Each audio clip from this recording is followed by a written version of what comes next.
Je vous emmène aujourd'hui à Caen, capitale de la Normandie. Voilà l'abbaye fondée par Guillaume le Conquérant, avec la magnifique église à côté qui était la chapelle de cette abbaye aux hommes. Une autre vieille église très démolie suite au bombardement terrible de la bataille de Normandie entre le 6 juin et le 6 août 1944.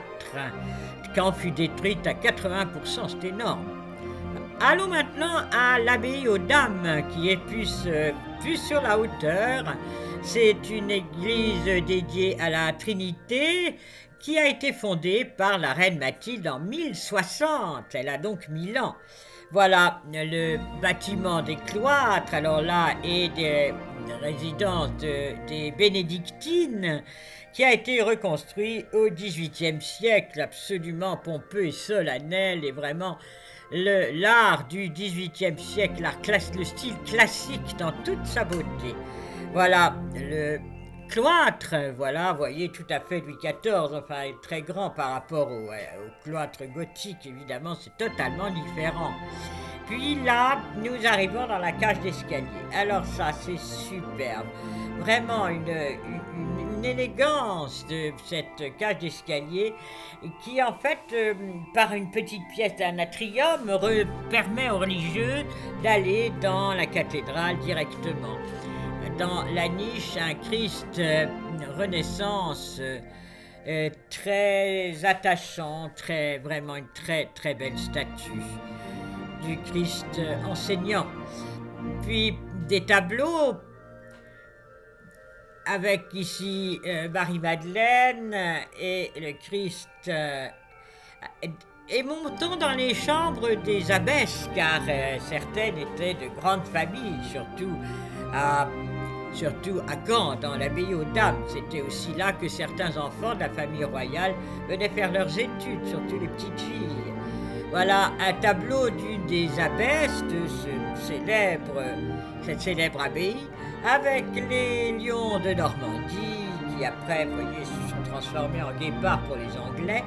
Et voilà l'ensemble de cette abbaye par le parc, avec ce jardin à la française. Cette abbaye fut totalement pillée et beaucoup démolie à la Révolution française, puis transformée en hôpital. Voilà le réfectoire avec des tableaux de Sainte Thérèse d'Avila et son extase. Et puis là, ce sont des portraits d'abbesses qui ont marqué l'abbaye au XVIIe siècle. Donc là encore, des salles qui sont restaurées maintenant depuis que l'abbaye est à la région, puisque c'est dans ces bâtiments qu'il y a le conseil général. Vous voyez l'intérieur avec toute cette cour et ces jardins. Évidemment, il y a de la place pour mettre les bureaux de l'administration du département. On visite un petit peu quelques petites parties, mais vraiment des très petites parties. En tout cas, c'est très bien tenu, c'est tout à fait joli.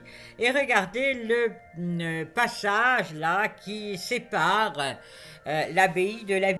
Là, on voit bien le passage qui permettait aux religieuses d'aller directement dans l'église de leur abbaye, parce que c'était leur chapelle quelque part. Voilà les deux clochers de 1060 et deux tours romans, l'art roman mais pur, avec cette sobriété. Entrons dans l'église de la Trinité, chapelle de l'abbaye des Dames.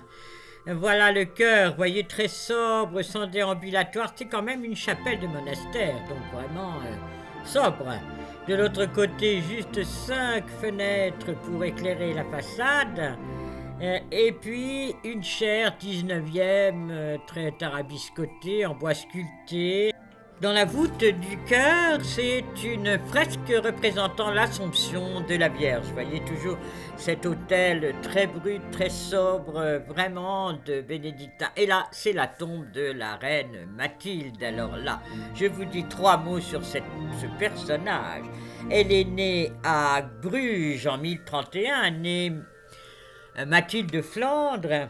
Et vers 1050, elle est mariée à Guillaume, duc de Normandie. Alors ça fait plein de pétards parce qu'ils sont cousins au 5e degré, c'est pourtant loin, mais le pape s'oppose au mariage. Puis ce pape meurt, c'est Nicolas II qui autorise le mariage à une condition, il faut que la reine Mathilde fonde une abbaye.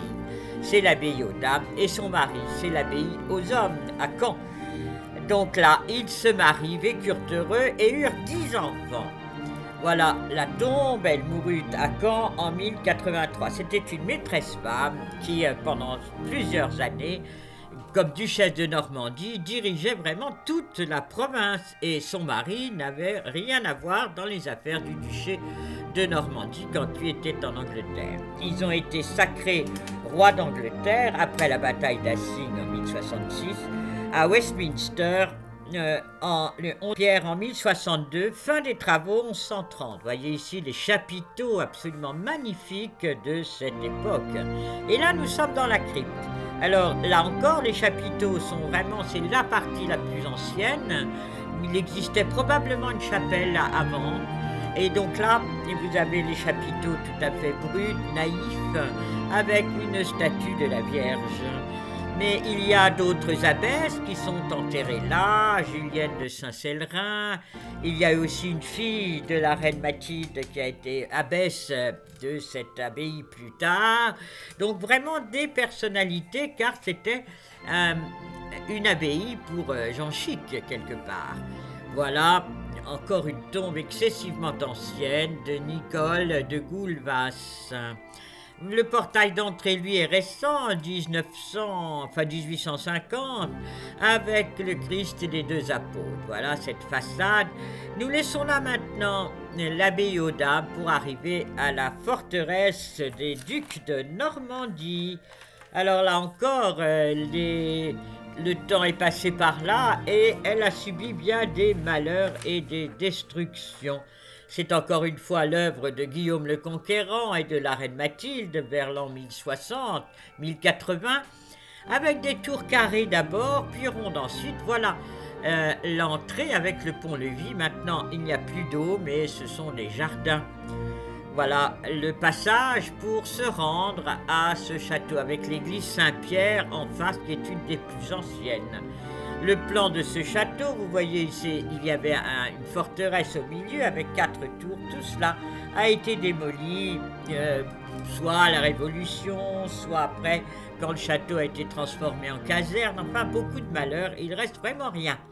Maintenant, nous allons dans l'église Saint-Pierre. Alors là, c'est une des merveilles de la ville de Caen.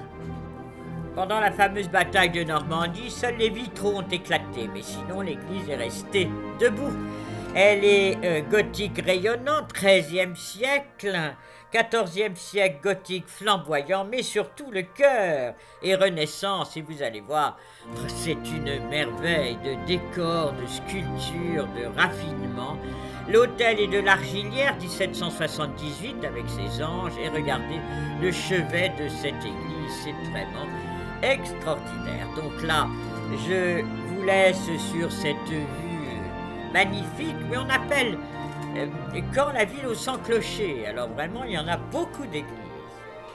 Là, c'est une vieille maison normande qui est juste à côté de la fameuse forteresse des ducs de Normandie.